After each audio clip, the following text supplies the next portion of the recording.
Welcome to TNBS Presents The Podcast, Ep.5. I'm your host, Tommy, aka Millsy. And real quick, just want to point out, next week we're gonna have our first installment of the segment, Coach's Corner. We're gonna follow and interview coaches throughout the season, basketball, and get their opinions on strategies. What do they feel is more important to a team, offense or defense? How do they feel about AAU, and is it hurting or helping college, high school basketball? And just kind of talk with them about their teams and their philosophies and strategies. Next week's going to be Aaron Rose. He's a basketball coach at Coney Island Prep in Brooklyn, New York. And we'll have him on throughout the season to do some interviews, see how the team's doing. Hopefully they'll make the playoffs, and we can follow them throughout the playoffs. But that's a segment that's going to be coming up each week. We'll be talking to a coach, or every 2 weeks we'll be talking to a coach. So keep an eye out for that. First one will be next week. But in this episode, I'm going to do the NFL 60-second timeout, talk a bit about the current state of the NFL, all the penalties. As we know, the big storyline from this past weekend was the roughing the passer penalties, which is now two weeks in a row where there's been some very controversial ones. I'll give my take on that. Then we'll talk a bit about this is something that's been kind of mind-boggling to me over the years. Why role players are played in key spots, or why quarterbacks late in a game or in key situations force the ball to number 2 or number 3 or number 4 receivers over their top receiver. So I'm going to talk a bit about that, and then we'll end the show with the Rams and the Vikings. Give my picks for straight up with the spread, the over-under. I have some key game notes. Talk a bit about the injuries, who's in, who's out, who's questionable. And we'll start with the NFL talk, the roughing the passer and the penalties and pace of play. Well, as many people know, in week 2 there was a very questionable roughing the passer penalty called on Clay Matthews, which ultimately cost Green Bay the game. While they didn't lose the game, it did end in a tie. And that play directly led to keeping a drive alive and Minnesota scoring on the drive to take the game to overtime. So I want to talk a bit about that, talk about this week. There was another one on Clay Matthews, which stopped the comeback. Green Bay was losing, but that penalty put an end to any comeback hopes they had. So the first one, Clay Matthews on Kirk Cousins, that wasn't roughing the passer. You can't expect players to be able to shift their weight while they're falling. He didn't lead with his helmet. He didn't hit him low. I mean, he did everything the NFL wants you to do, but then he landed on him. I mean, come on, it's the fucking NFL. It's a violent sport. You have grown men running at each other as fast and as hard as they can. But you want them to be able to control how they fall on someone. This is what happens when you have, first of all, dumbasses. Second of all, you have people who've never played the sport of football enforcing and coming up with these rules. That's not a reasonable thing to ask. That's not a reasonable thing to ask of players or coaches. How are coaches supposed to teach to coach this? What are they supposed to say? Don't tackle them? Is that what the NFL wants? I know that they want it to be a passing league, as they've made evident by, you can get 3, there's defensive pass interference, there's defensive holding, and there's illegal contact. I mean, come on, they've wanted the league to be a passing league for a while now. It's more explosive, it's more exciting, it puts more asses in the seats, it brings more money in, more sponsorship chances, more TV revenue. Whatever. If that's what they want, that's fine. But you don't go to that measure and then say you can't hit the quarterback, essentially. I mean, if they want it like this, they should just say it's two-hand touch for the quarterback. And as soon as the quarterback is two-hand touched, he's down and that's it. Or give him flags and make it flag football. But what they're doing now is not football, and it's not right, because now as fans, how are we supposed to get invested in this product that's on the field? How are we supposed to get invested in something where we're watching on Sundays or Mondays or Thursdays, and all we're watching is to make sure that there's no flag on the play? Every single hit on a quarterback, we're looking to see, oh shit, is there a flag? Hold our breath for a second to make sure we're in the clear. Every single, play where where a receiver and a defender are fighting for the ball, you got to hold your breath to make sure there's no penalty thrown. I mean, it's bullshit at this point, and you can't ask players to go out there and play 110% and don't embarrass us and this and that, and then in the same breath say, oh, but you can't do that you can't hit this guy too hard, you can't hit this person here, you have this big of a window to hit a person who's trying to get away from you, you're running full speed, but you can't hit them in these certain areas. So basically what they're saying is, if you can't hit him within this big of an area, don't hit him at all. I mean, that's what I get out of what the NFL is trying to get the league to. There's no other way to put this other than the NFL. Forget being soft. The NFL is pussy. The NFL was soft a couple years ago. The NFL is straight pussy at this point. I mean, it's absolutely ridiculous what the NFL is doing to the product and has done to the product they put on the field. First of all, if they're that concerned with player safety, why is there still a Thursday night game where players get 2 days of rest and then have to practice and then play a game? That's not, if you cared about player safety, that wouldn't be something you'd have on the field. Player safety also, if you were that serious about it, why are we still using these? I don't know the exact material, but it's like a carbon fiber or plastic. Why are we still using a material that's that hard? Why haven't we found there's all these foam mattresses that they say you lay on and they're comfortable, but you barely sink in. Only in like pressure points does your body sink in, so your spine levels out or whatever it may be. Why haven't we found a material like that we can use for helmets? That's a lot safer than these hard glossy helmets that when you hit, sometimes you'll see a huge collision and paint chips or chips of the helmet fly off. Why haven't, if they were that serious about player safety, why haven't they found a new material for a helmet? I'm not saying that's easy. I'm not saying it's something that's even, to me it's possible, because they can do just about anything. You can make space material, you can make shit to go into space and breathe and shit. So it's like, how can you tell me you can't make a material that is safer than what we have now in the NFL? So I don't buy it in terms of the NFL talking about player safety, because there's a lot of measures they would go to if they were serious about it. So the roughing the passer stuff, I think, is just it's a cop out. It's a way of saying, okay, we can make these rules and enforce them as much as possible and as strict as possible, and we'll take away these injuries. We'll take away the dangerous hits. Not real, having never played football and not understanding how the game's played and how it works, they think that that's a solution and it's just that simple and that's how it's going to go. Then, I mean, at first, with the Clay Matthews calls, at first there was backlash and, people were complaining about the call, about the referee saying he made a bad call. According to the rule, the referee made the right call.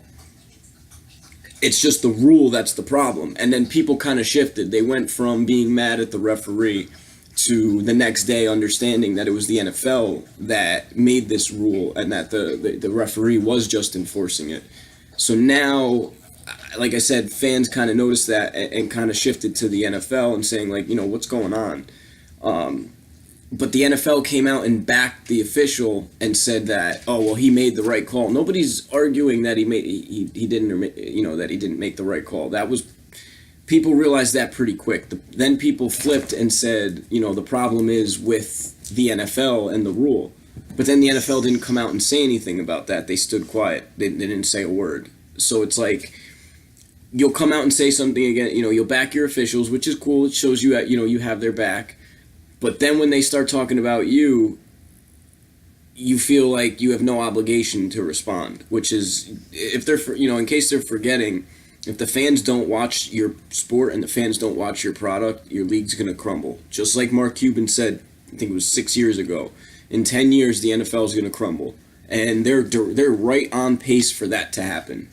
Directly on pace for that to happen. That leads me into the next thing, which is what can they do about it and what's the future for the NFL?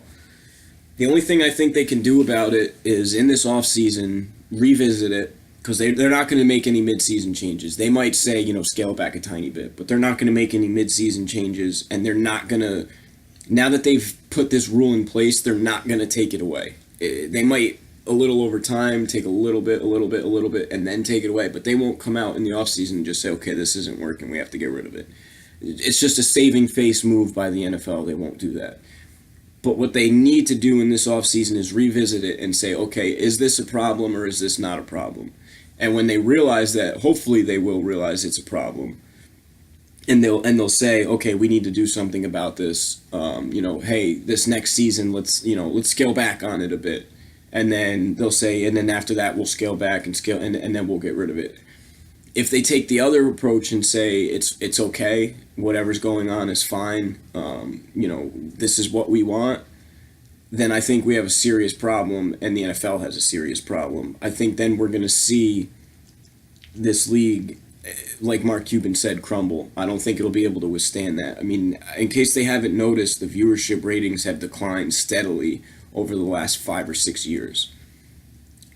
So, and then the NFL owners go and give Roger Goodell an extension this past offseason when the only smart person in the room was Jerry Jones, who realized and was speaking on behalf of the fans in the owners meetings that, look, this guy is doing more harm than good. Yes, he's putting money in your pocket right now, but let's take a look at the long term. Let's take a look at 10 years from now.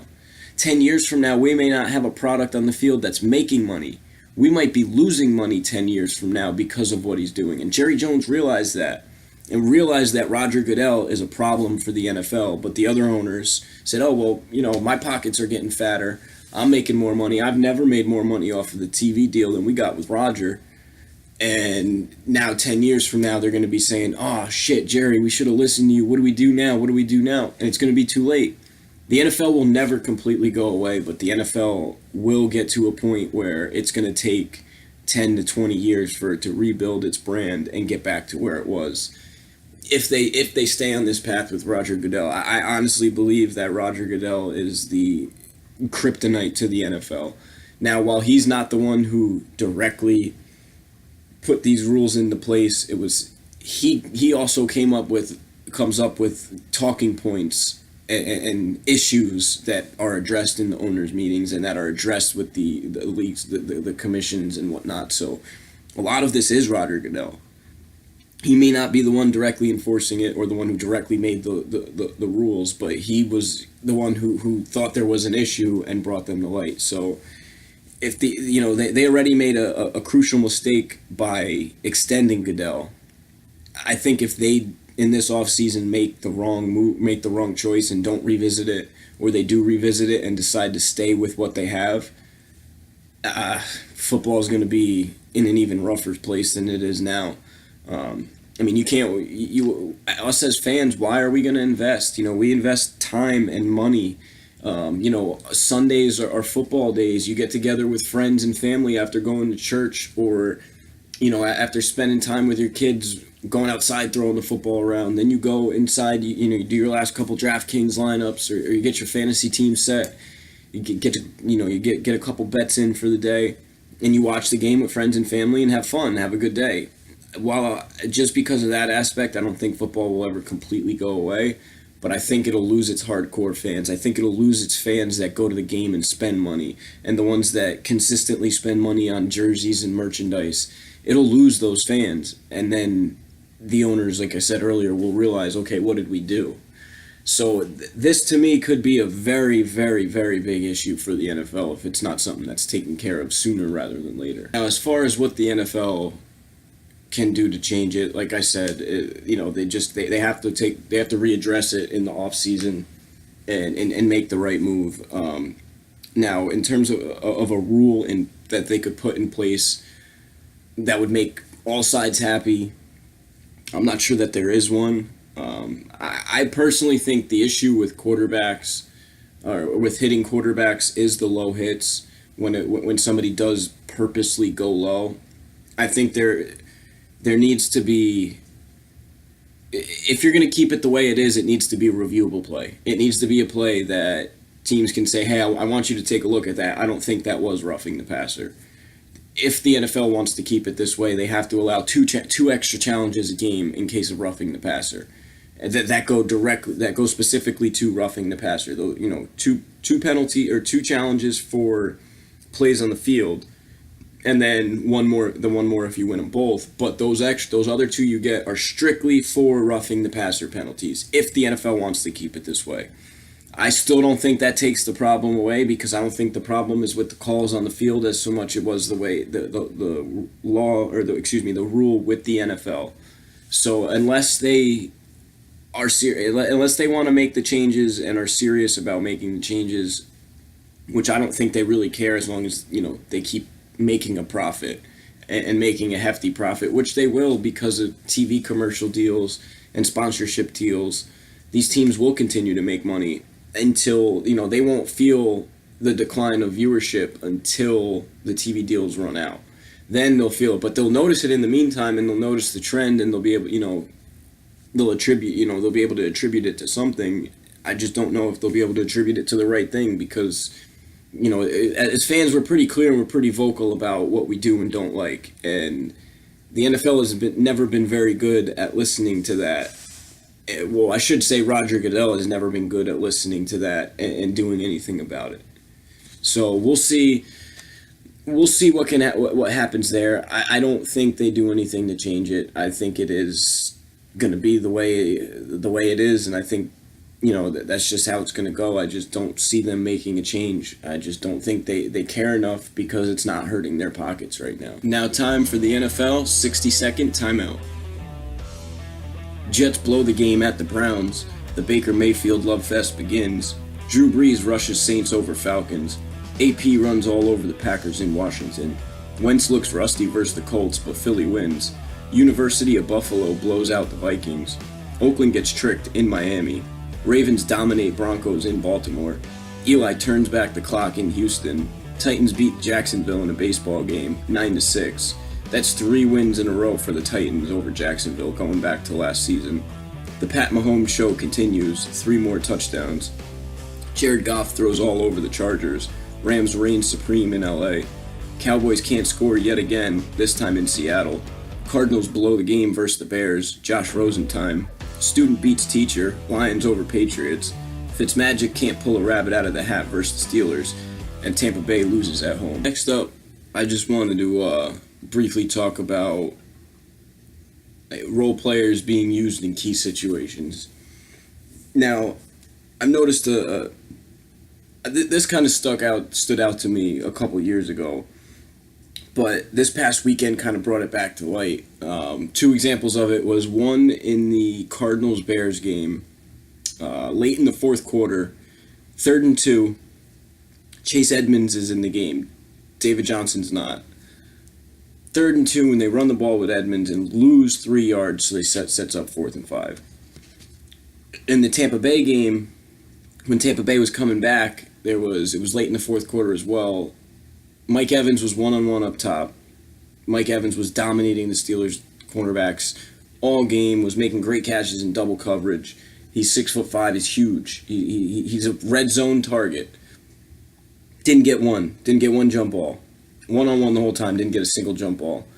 Instead, Fitz made a nice play, made a nice read, throws it over the middle to Chris Godwin, and Godwin drops it. But it's like that right there. Now, Godwin's a solid player. He's still young, making a name for himself. He's going to have his mistakes. He had a drop and a fumble earlier in the game. But in that situation, you have one-on-one up top with a guy you just extended, paid him $78 million over 4 years or 5 years, something like that. You have him in that exact position you want, and you don't take advantage of it. You don't even attempt it once. Now, I attribute some of it to coaches getting too cute and trying to outsmart the other team, and, you're expecting us to do this, so we're going to do this. But we never see it work out. It very rarely works out that way because those players are backups for a reason. If they were that good, they would be starting over these other players. So if, for example, if Chase Edmonds was that good or that, he would be starting over David Johnson. So if he's not starting over David Johnson or not starting over somebody, why would you then put them in a pressure key situation and say 7 times out of 10 they're going to fail? And just because they're not supposed to be, they're not right at that point in their career or the kind of player they are. That's not, you're not paying them to come in to step in those key situations. You're paying the people the big money for those key situations, and they're not being used in them. Now, this is something that's bothered me for a while. I mean, you'll see it too at the end of games when I'm not talking about Hail Mary jump balls or throwing it to the end zone and praying something happens, but you'll see quarterbacks kind of force the ball.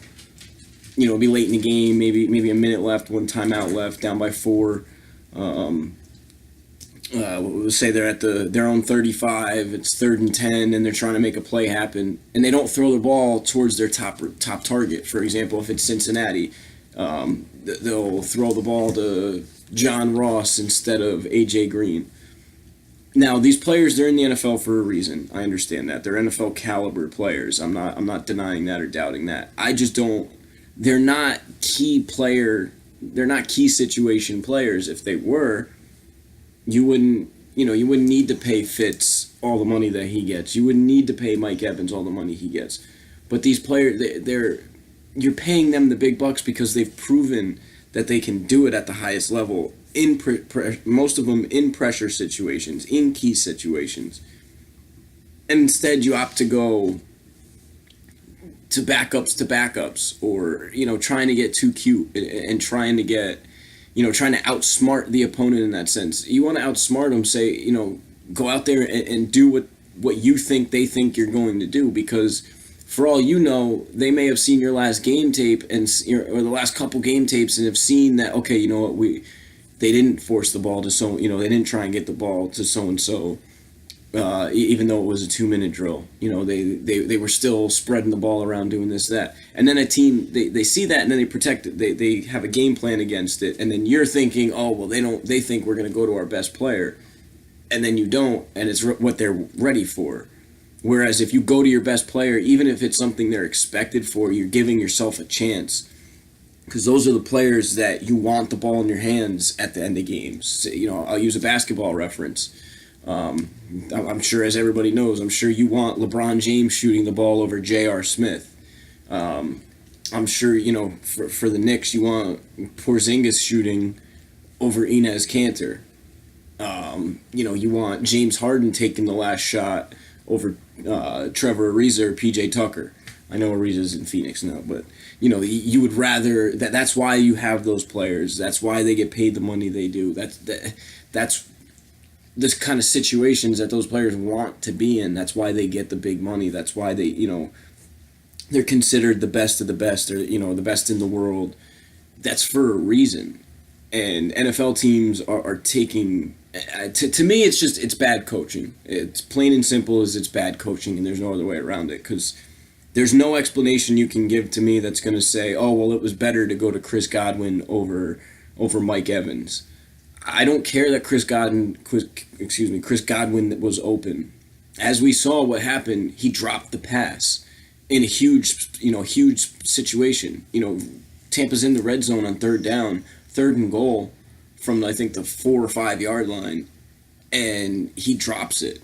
Now, it was a perfect throw by Fitz. It was a good read, all that, but that's the kind of results you get when you put those players in those kind of situations they're not meant to be in. And that right there was a prime example of it. The same thing with the Arizona game. Chase Edmonds for -2 yards on 3rd and 3. Now, I'm not, the offensive line didn't do their job either, no doubt. But when you have David Johnson in the game, it opens up a little bit more. Maybe Steve Wilkes, you have David Johnson out there and sees, okay, you know what, they're 100% committed to the run. I think if we run a quick running back, out of the backfield, just get him the ball in the flat, we'll get him one-on-one, as opposed to him having to try to break 2 tackles and fall forward to get the first down. Instead, you put Chase Edmonds out there and say, okay, O-line, go do what you do, and create a hole so we can pick up 2 yards. And then if the O-line fails their job, Chase Edmonds isn't a good enough player at this point in his career to break that tackle or to make something happen. If you use David Johnson in that situation, it opens up so much so much more, and it puts it in the defense's mind of, okay, you know what? We do have to be careful of David Johnson out of the backfield. He beat us earlier in the game for a touchdown one-on-one with a linebacker on him. If he does, run out of the flat and they do hit him with a quick pass and he is one-on-one with a linebacker and he breaks that tackle, where's our pursuit going to be? Do we have safeties back? And then you draw the defense back and it opens up that run, the run lanes. But you put Chase Edmonds back there and trying to maybe get them to think, okay, they're passing the ball on 3rd and 2. Sam Bradford sucked all game. Then they went to Josh Rosen, a rookie. They're not going to put a rookie in that situation. So it's like, well, you become so predictable by doing that. Run a 3-4 yard hook with Larry Fitzgerald. I guarantee you that would have caught him off guard more than running up the middle with a backup running back, or even running up the middle with David Johnson. So I think, I think to me it's bad coaching. There's no other way for me to put it, but it's just bad coaching. You just can't expect these role players and these backup players to produce in these situations when that's not what they're on the team for. They're situational players, or they're change of pace players, or they're gadget players where get them the ball. You'll run a trick play specifically for somebody, or you'll run a fly pattern with them and say, just go run as fast as you can and get past the defense, and if you're open, I'll get it to you. That's what those players are used for, not key pressure situations. If you want to have them in the game as a distraction, so for example, Miami with Jakeem Grant, they ran the reverse pass with Albert Wilson and hit Jakeem Grant for a 75-yard touchdown. That's fine. Now, if you run that on 3rd down, I'm going to be pissed. No matter what, that's not a play you should be running on 3rd down, if you're playing from behind. But you want to use a play like that, that's fine. And you want to use, Jakeem Grant because he's really fast and he's a, secret weapon. You want to use him as the weapon, by all means, go for it. That's a perfect, that's a good play call. That's a good situation. But if that's, if there's a minute left in the 4th quarter, you're down by 3 points or 4 points, and that's the play you're calling. You're taking the ball out of your quarterback's hands and throwing to your number 4 wide receiver. That would be a terrible decision. Whether it worked or not, that's bad football. But they did it, late in the game when Oakland wasn't expecting it, but when they would have, pretty much no matter what, would have gotten another possession. So they it was a kind of a safe play call at the same time, because even if it did get intercepted or something happened, they like I said, they were going to get another possession. So that I have no problem with, and that worked. But when if it would have been, we'll say 2nd and 7 with 1:07 left and 1 timeout, Miami's at their own 32, and he forces a ball to Jakeem Grant or Albert Wilson over trying to get it into Kenny Stills or Devontae Parker. That's bad. That's bad play call. I understand with quarterbacks, I understand going through reads and progressions, but when it comes down to it, if your first option's your top guy and he's not open, and your second option's your second best guy, he's not open, go back to the first read. Don't go to the third read. Don't go to your because at that point, if that guy was that wide open, you'd have seen that and that'd have been your first read, or your second read instead of being your third. So if that's the case, go back to your first read. Go back to that guy who is your top player. Go back to him, and if you're going to force the ball, you force the ball to them. The people, your top guys who get paid that money, who are, have been in that spot in college or have been in that spot in the past in the NFL and know how to handle it and have proven to be productive there. So that's just one thing I wanted to talk about that had been really getting to me over the past couple of years, and then I came back up to my attention this past weekend with a couple plays. But before we finish up, I want to talk a bit about Rams Vikings on Thursday. Rams are 6.5 point favorites. Game's got an over-under of 49. The Vikings, Everson Griffin's out. Dalvin Cook's questionable. Marcus Sherrills is questionable. And Trey Waynes is questionable. A lot of injuries there for Minnesota on that the defensive side of the ball. And Dalvin Cook could potentially miss, another week with it being a short week. And he was out last week. On the Rams side of the ball, Aqib Talib's out. He's going to have surgery on his ankle. Greg Zuerlein is also expected to still be out.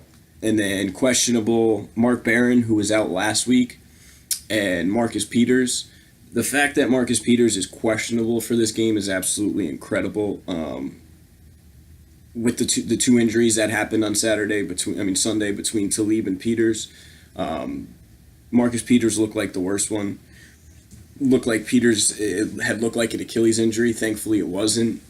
To me, Marcus Peters looked like his injury was going to have him out for a while. So the fact that he's even questionable for this game is pretty incredible. So those are a couple things to keep an eye on. Now, if it sits as it is and Everson Griffin's out for Minnesota, if Dalvin's out and both Sherrills and Trey Waynes are out, then I don't really think.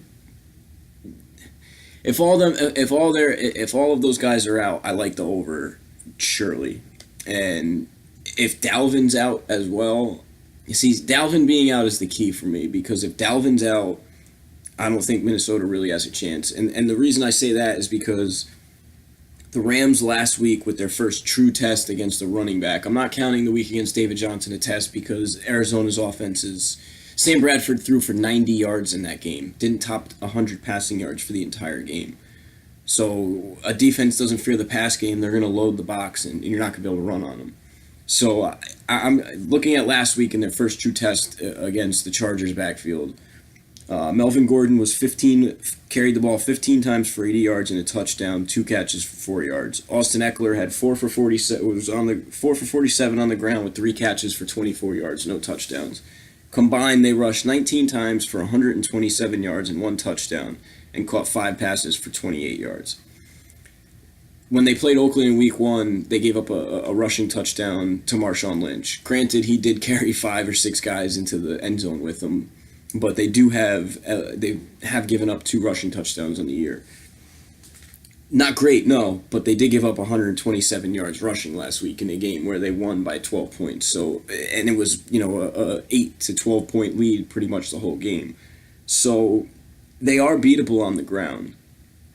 And if both Marcus Peters and Aqib Talib are out this week, I think Adam Thielen and Stephon Diggs kind of have a bit of a field day against the Rams. The Rams also held Phillip Rivers to 18 of 30 for 226 yards and 2 touchdowns. They held Keenan Allen to three catches for 44 yards and a fumble lost, and they held Amari Cooper in Week 1 to 1 catch for 9 yards and 1 rush for 9 yards. So that the defense is for real, but remember, all those games were with Aqib Talib and Marcus Peters, who missed the second half of the Chargers game. So they've had their full healthy defense for the majority of the season, with the exception of Mark Barron last week. So if Peters is out, with Aqib Talib already out, if Peters is out or well less than 100%, and the Vikings having 2 capable wide receivers, that could prove to be a big issue for the Rams. On the Vikings side of the ball, the Vikings held Devontae Adams to 8 catches for 64 yards and 1 touchdown, and Aaron Rodgers to 281 yards and 1 touchdown, and that game was in Lambeau. Then last season, these two teams played, and it was in Minnesota, but the Vikings held Jared Goff 23 of 37 for 225 yards, no touchdowns, no interceptions. Todd Gurley rushed 15 times for 37 yards, had 1 touchdown, 3 catches for 19 yards. Robert Woods did go 8 for 81 last year, but remember, Xavier Rhodes was on Sammy Watkins last year in that game. So I expect Woods to be on a combination of, Rhodes to be on a combination of Woods, Cooks. I kind of think that they put Rhodes on Woods, especially after what he did last week. with the fact that Cooks is a bit faster than Woods. I think Rhodes matches up with Woods better and can shut Woods down, and then they can funnel passes to say, they want Cooper Kupp to catch the ball. They'll funnel passes to Cooper Kupp while shutting down Robert Woods and doubling Brandon Cooks to take him out. Minnesota does have coverage linebackers. They have a great pass rush. Everson Griffin being out hurts quite a bit, but they do still have a very good pass rush. They sacked, what was it, week 1 against San Francisco. They had 3 interceptions. They forced 4 total turnovers, 3 interceptions and one fumble recovery, and they had 3 sacks. Granted, that was San Francisco. Rams are much better than San Francisco, but the defense is still for real. Yes, they gave up 29 points to Green Bay, and they did get beat last week handedly by Buffalo. I think those are fluke. I think the Buffalo game was a fluke game. It's why I don't read too much into the first couple weeks. You're still kind of feeling teams out. So another thing I want to point out is the Vikings are 1-5 against the spread in their last 6 games. They're 1-3 straight up in their last 4. They're 6-4 straight up in their last 10. 2-1 in their last 3 as underdogs.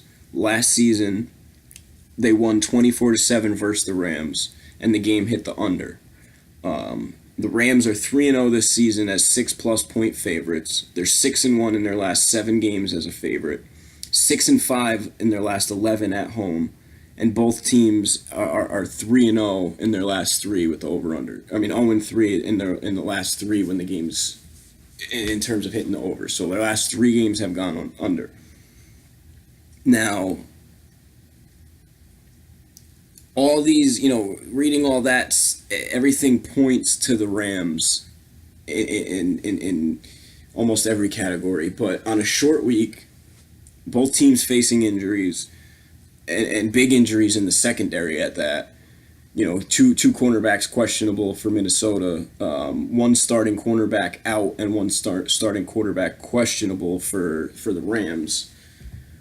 And their corners are asked to do a lot in coverage. And then the strength of the Vikings is Stephon Diggs and Adam Thielen, and now the addition of Kirk Cousins. That pass game is real strong. They also have Kyle Rudolph at tight end, who's emerged of late, has a touchdown in 2 straight games.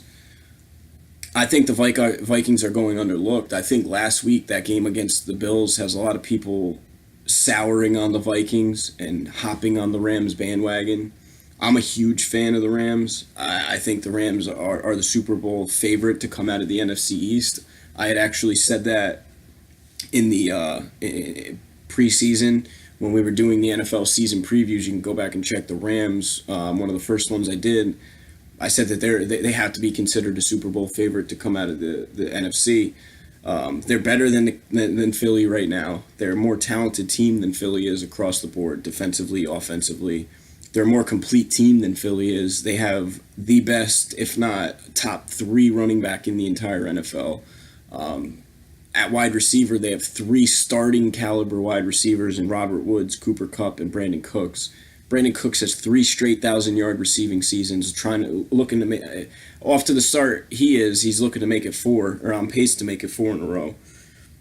They're just, Jared Goff his poise is incredible at this point in his career. I mean, he's only been a pro for 3 years, or in his 3rd year. It's incredible to see the poise that he has. On the flip side, I think the Vikings are still kind of working through some things, still getting used to Kirk Cousins. I think last week, like I said, was a bit of a fluke. And I think the Vikings are being looked over quite a bit in this matchup, especially with those injuries. Now, I do think the game hits the over, especially because of those injuries in the secondary.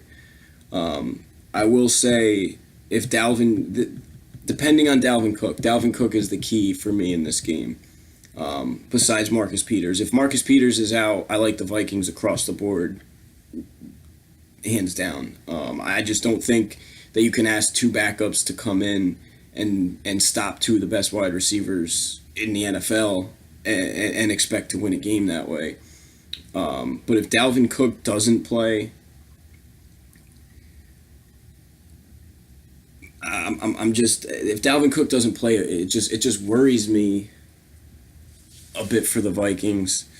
I hate making picks this early because we didn't even get, it's Tuesday. We don't even have much injury information in terms of Peters and Sherrills and Dalvin. I expected Dalvin to play last week because I was going off of his comments. So I want to say I expect him to play this week, especially if they held him out precautionary last week and they lost. But my early, I'll tell you what, I'll make this pick and I'm going to update it as the week goes on Twitter. I'm taking the Vikings across the board. I think the Vikings win straight up, and I think the Vikings win getting the 6.5 points, and I think the game hits the over. I know the Vikings are 1-5 against the spread in their last 6. They're 1-3 straight up in their last 4. I just think that that's going to change. I think that the Rams, with how much they rely on their defense and their secondary, with their two starting corners, one of them definitely out, and one of them will not be 100%. I understand the strength and the power of the Rams offense, but that's why I say I'll update this pick depending on the Dalvin Cook news. But as of now, I'm taking the Vikings straight up, Vikings with the spread, and I'm taking the over. But looking at the Rams, it's just you see them. They're 3-0 this season as 6+ point favorites. They're 6-1 in their last 7 games as a favorite. They're 6-5 in their last 3 at home, though. In their last 11 at home, though. That's what worries me, is that at home they haven't been as good, and they did lose to Minnesota last season. I think it was pretty handedly as well. If I'm not mistaken, it was like 23-7, 23-13, something like that. So Minnesota won pretty convincingly. And Minnesota's mainly the same team as last season, just with an upgrade at quarterback. And I think they'll get it figured out. Last week, I think, was a fluke. So I'm taking the Vikings across the board. And that's going to wrap it up. Thanks for tuning in. Thanks for joining me. Like I said, next week we're going to get the first segment, or the first installment of the segment, Coach's Corner. We'll have Aaron Rose on, head coach of basketball at Coney Island Prep. And thanks for tuning in. Next week I'll have episode 6. And I've been your host, Tommy, a.k.a. Millsy. Peace.